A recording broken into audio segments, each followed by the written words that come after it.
The next question relates to a person that is swallowing his or her own saliva during the fast. Is this a permitted act? As far as swallowing the saliva is concerned, it is a normal act. It's a natural act.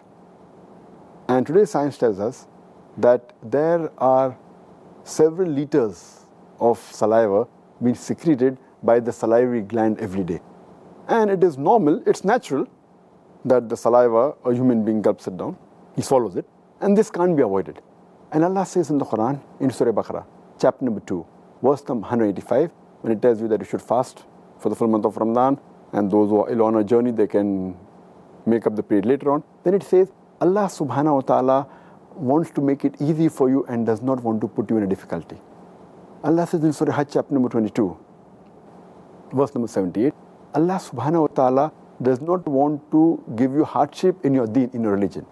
So, but natural, since swallowing saliva is a normal act, and I know that some people keep on frequently spitting out, and I have some of my friends who do that thinking it's haram to swallow, and they keep on spitting. And imagine if you have to do it the full day, you cannot even offer your salah properly.